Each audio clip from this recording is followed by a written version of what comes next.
Kaya po, huwag niyo pong sasayangin ang mga kandilang yan. Gamitin niyo po, lalong-lalo na pag kayo ay nadidepress, nalulungkot, o naliligaw sa buhay. May dalawa pong klaseng tao sa mundo. Yung mga nagbibigay ng liwanag, at yung pangalawa, yung mga pumapatay ng liwanag. Which one are you? Are you a light giver? Or are you a light killer? Nang ginagawa niyo sa pamagitan ng iyong buhay? Kayo ba ay nagpapasigla?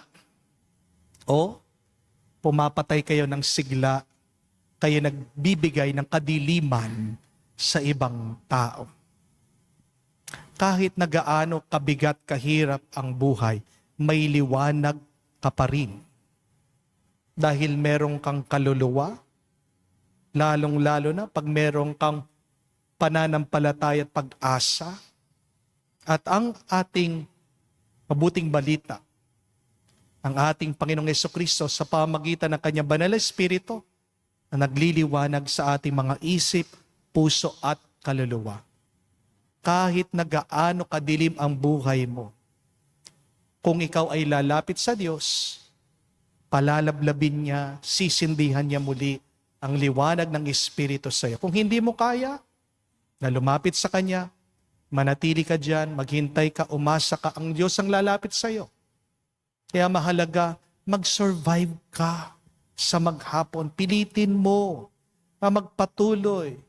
Yung malampasan mo lang yung maghapon kahit na pagod ka, ang dami mong inaalala.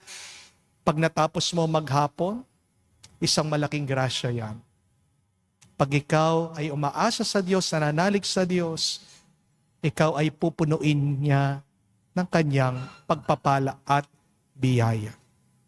Yan na pong assignment ko sa inyo ngayong araw para masindihan muli ang sigla, ang lakas, ang saya sa ating mga puso. Smile. Ngumiti po kayo. Dahil ano po ang ngiti? Yan po ay ang nagbibigay ng liwanag sa ating mga muka. Libreng makeup po ang ngiti. Remember that. If you want to have a beautiful and handsome face, then smile. If you want other people's faces to light up, smile at them. Amen? Smiling is contagious. Kung magpapakalat ka din ng virus, wag ng sipon. Paumanhin po, ako'y sinisipon. Kung magbibigay din kayo ng virus sa iba, wag na po COVID.